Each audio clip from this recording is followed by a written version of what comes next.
Donald Trump's tariffs on Canadian and Mexican goods will take effect starting tomorrow, marking the start of the North American trade war. CP24's Jamie Goodfroy joins us live from our newsroom with more on this. Jamie, what can you tell us? Well, obviously, this is going to cause a lot of anxiety, a lot of uncertainty, especially for those manufacturers and those entrepreneurs who currently have contracts to export their goods to the United States. What does that mean for those contracts? And also, what does it mean for the Canadian economy, the amount of jobs that we could lose, and also the potential for prices to even go up even further? So we're keeping a close eye, especially on what the federal government is going to do in retaliation. We know that those 25% tariffs go into effect tomorrow. We can tell you that the Prime Minister says 25% retaliatory tariffs on all U.S. goods are going to be put into place as well. I believe we do have right now Ian Lee, Carleton University, Sprott School of Business. We always appreciate your time for joining us. Thanks again. First off, my first question to you is, how immediate do you think the impacts of these tariffs will be? Will we start to see those prices increase, companies reduce their staff, their hours? What's your take on that? I think it's going to be fairly soon, because in the last 20 years or so, companies across the United States and Canada adopted the so-called just-in-time inventory system. In other words, the whole supply chain is much tighter. You don't carry around 30 days of inventory anymore, because inventory is very, very costly. And so companies have learned through using, of course, we've got very powerful IT, digital systems in every company, every business. So the information moves much more quickly, which means you don't need a huge amount of inventory. That means is the trucks are rolling up every day, replenishing the stores, whether it's Shoppers Drug Mart or Loblaws or Home Depot or Canadian Tire. And so what I'm saying is that I think we'll see the impact quite quickly, not in 6 months, not in 3 months. How about in 7 days or so? What do you think this means for, as I was talking about off the top, about all those manufacturers who have contracts to export those goods to the United States, whether it's a week from now, whether it's 6 months from now? Do you anticipate a lot of those contracts to be kind of put aside, ripped up? What's your take? It's going to cause chaos. Let's be clear. It's going to be terrible. Businesses, I teach this every year. Students have picked up this idea from the popular culture that companies sit around, slavering about profits all the time. That's not the number one issue. The number one issue is having certainty. Do you have a certain decision-making environment? And the one way to really mess up a business, any business, is to throw everything into chaos like we're doing, where they don't know what the rules are. And they don't know how long the tariffs are on for, and how much each one tariff is. How do you do your pricing? And so you could see, especially in the auto industry, where they have such tight coupling, and because of their just-in-time inventory system, you could see companies shutting down their production lines in 2 or 3 days. In fact, there were people in the auto industry saying that.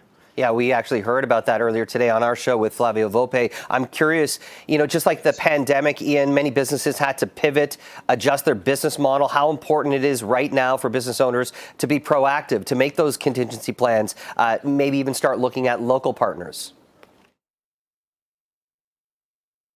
To draw parallels to the pandemic, I know a lot of people are. The pandemic, I'm sorry for getting into the jargon, but the pandemic was cyclical, like inflation. Inflation goes up, it goes down.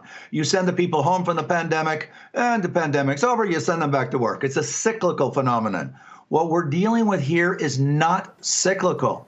It's going to be a permanent structural change in the pricing system. And so the hit is going to be very substantial. It's going to take money out of businesses. Some of them are going to absorb some of the tariffs to their profits. Their profitability will go down. Some will pass it on, all or most of it, to their customers. That will mean we have less money in our pocket. The estimate is it's going to hit GDP, the economy, by between 2 and 3.5%, which is very significant, probably put us into a recession. And so then again, it comes back to the uncertainty. The longer fear I have very quickly, Jimmy, is some businesses are already going to throw in the towel. They've already been quoted as saying, you know what? I think I'm going to move my business to the United States so I don't have to deal with this uncertainty. I'm going to be inside the United States economy, so I won't be subject to tariffs. And that is even more deadly, because once a business leaves, shuts down, and moves, it's not coming back. And those jobs are lost forever. I'm curious, for all the warehouses and manufacturing plants that Canadians own in the U.S. that could be severely impacted by these tariffs, who could potentially even shut their factories down and their operations down. Do you think that if they start to put pressure on the local mayors, the local governments, that eventually escalate that up to the governors, do you think that we could actually light a fire under some of these officials who could then get in the ear of the president and say, listen, these tariffs are going to be detrimental to our economy? Do you think that's going to sway President Trump in light of all that he's doing right now? It looks like he's going, steamrolling ahead.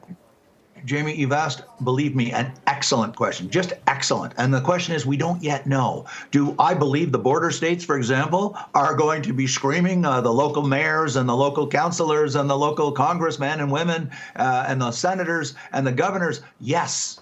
They understand what's going on, and they're going to be really furious. Will that affect Mr. Trump and his grand vision for restructuring the global international economy?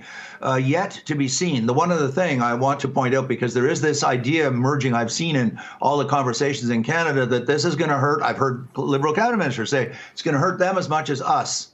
That's simply nonsense. It's just nonsense. And before I let you go, Ian, very quickly, do you think at all that the current situation in our own, federal government, the fact that we have a prime minister who's announced that he's going to resign, we have a Liberal leadership race underway, do you think that the president looks at our current political situation and maybe smells blood in the water, which is why he's maybe trying to take advantage of this situation, that he might look to us as a position of weakness? I believe so. I do believe that. I mean, he's a human being. I mean, people, business leaders, political leaders evaluate their competitors, just like you do in a football game. You evaluate the strengths and the weaknesses of the team going into the Super Bowl or going into the NFL football game or the NHL hockey game. You're constantly looking at weaknesses on the other side to see if you can exploit those weaknesses to give you a competitive advantage. And all this uncertainty on our side is only making the situation worse and producing weakness, which I'm sure he's absolutely aware of it. He's got the ambassador and the whole staff that monitors Canada and are feeding that into him. And what his goal is to put leverage on us, pressure on us to change some of our policies, digital service tax, protected industries, inadequate spending on national defense and the border. So he's doing this for a strategic objective. I don't agree with him at all, but it doesn't matter what I think. He is doing this to squeeze us, to get us to change our policies. Ian Lee, Carleton University Sprott School of Business. Always appreciate your time and perspective. Thanks for the chat. Thanks very much, George.